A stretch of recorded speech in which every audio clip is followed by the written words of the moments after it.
Amis de la magie, bonsoir. Aujourd'hui, nous allons aborder le thème du chaos. Les plus assidus d'entre vous se souviennent sans doute que nous avons étudié il n'y a pas si longtemps la magie du chaos elle-même. Mais une analyse du chaos en soi n'est pas superflue, ne serait-ce que pour mettre les choses en ordre et prendre des distances par rapport à une approche qui nous enfermerait dans une perspective trop étroitement chaotique.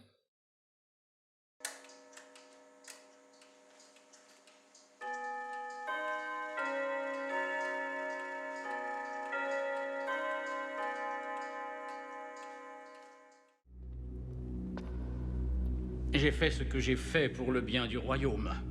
Le royaume. Savez-vous au moins ce qu'il est?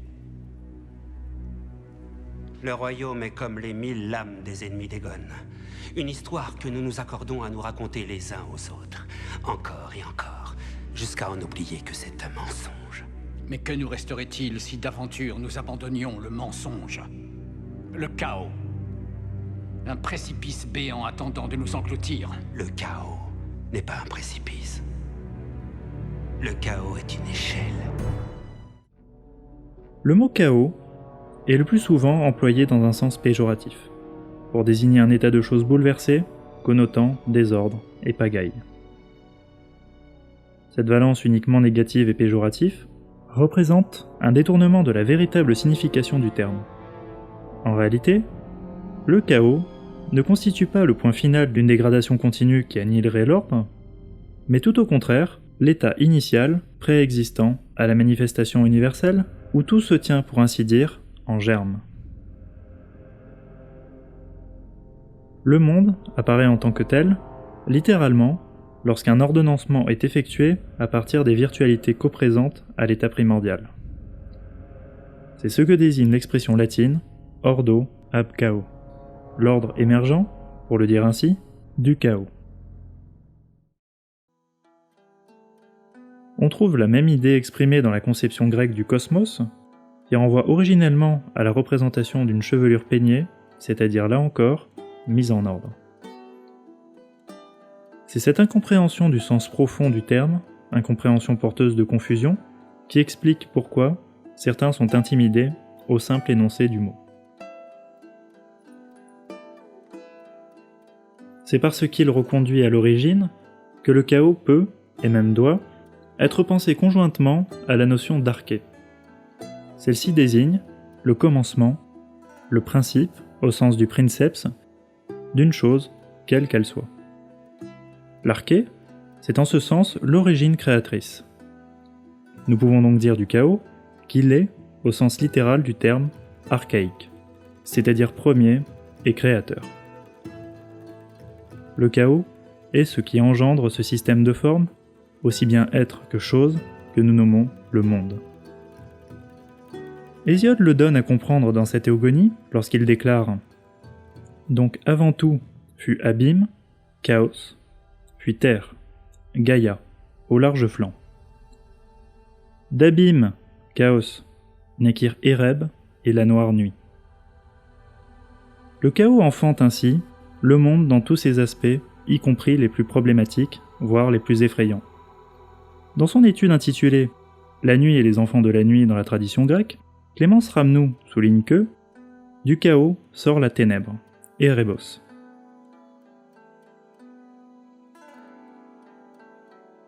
Le même auteur précise, quelques pages auparavant, « La puissance de la Terre, à l'origine, se donne dans l'expérience de la sécurité.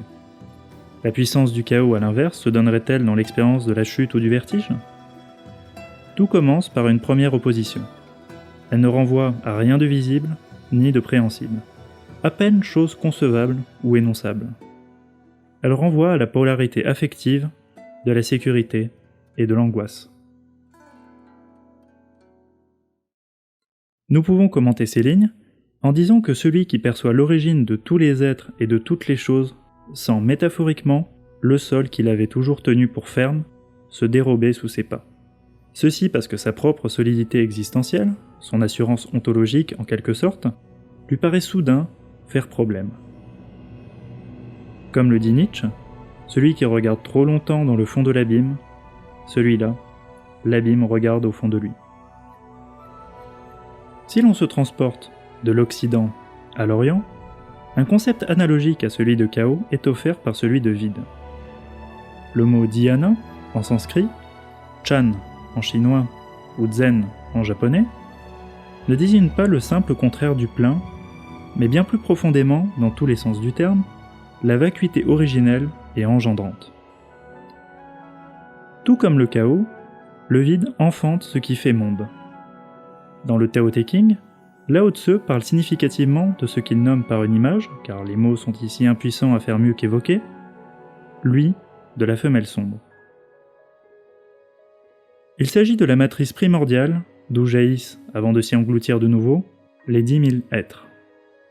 Expression par laquelle la tradition chinoise nomme l'intégralité de ce qui existe, cela même que les hindous appellent manifestation universelle. Nonobstant les différences de formulation culturelle, il est frappant de constater combien l'intuition du sage taoïste rejoint celle du poète béotien. Lao Tse aperçoit, tout comme le fait Hésiode, un avant du monde que chacun exprime bien évidemment selon des cadres référentiels de sa propre culture. Dans une note infrapaginale qu'elle apporte à la théogonie, Gabriella Pieronti offre une validation à cette thèse en écrivant « Chaos n'est pas le désordre, mais la béance originelle ». En rapprochant ce mot d'un verbe grec signifiant s'ouvrir, à l'évidence, la distance n'est guère grande entre cette béance et lui de la femelle sombre qu'évoque Lao Tse. D'un point de vue cette fois-ci pratique plus que conceptuel, il convient de souligner l'importance du vide dans la méditation zen. Les grands maîtres de cette discipline tels que Taisen Dechimaru ou D.T. Suzuki insistent sur la nécessité de parvenir au silence intérieur, ce non mental qui s'obtient par le lâcher-prise et ramène à la fin le pratiquant au moi originel une fois dissipées les illusions mondaines de l'ego.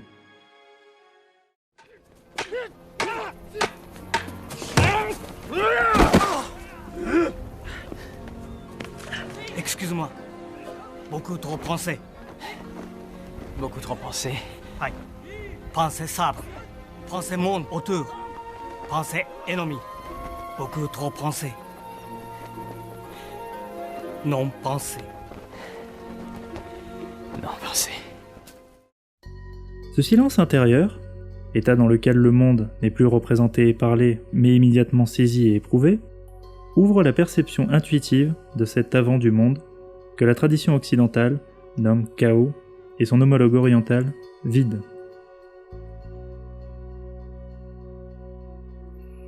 Il est à noter que le même processus s'observe dans les arts martiaux où le combattant avancé est dit sans intention, ce qui signifie qu'il réagit sans schéma mental préétabli, précisément parce que son mental est vide, aux actions de son adversaire. C'est le sens profond de la formule de Jisin Funakoshi Sensei, formule selon laquelle il n'y a pas d'action offensive en karaté-do.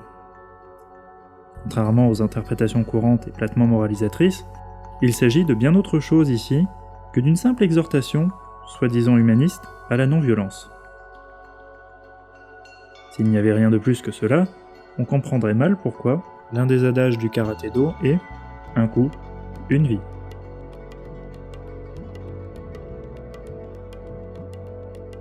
Les arts martiaux, au même titre que la magie, sont une voie spirituelle, tout au moins lorsqu'ils sont appréhendés selon leur véritable essence et non travestis en sport.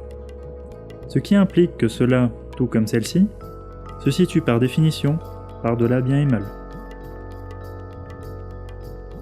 Aux yeux de qui a obtenu la faculté de voir ce qui est tel que cela est, les catégories morales et les limitations qu'elles induisent apparaissent très exactement insignifiantes.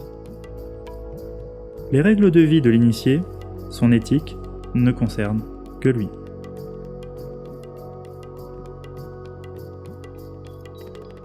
Parce qu'il est l'origine, le chaos est également l'indéterminé en tant que tel.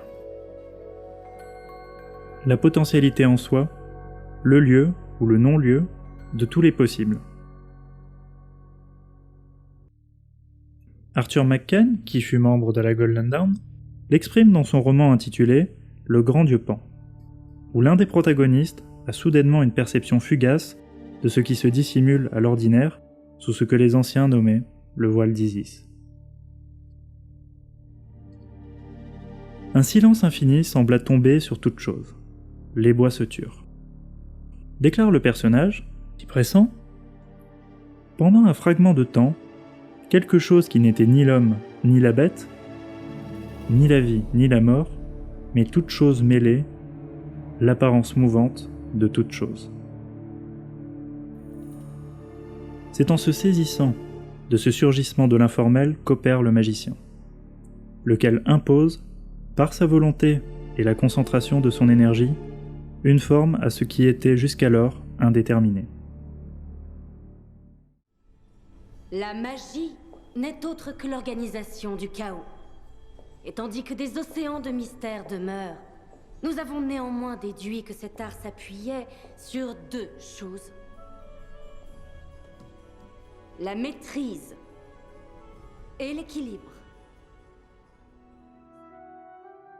Il est indispensable de ne pas oublier que cette manipulation des forces primordiales exige de la part de celui qui s'y livre un grand équilibre intérieur, c'est-à-dire un ancrage, sous peine de succomber à la puissance même qu'il a évoquée.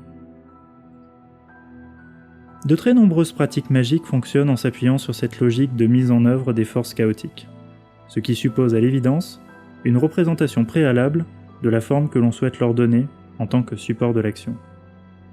Mais ça, c'est un autre sujet.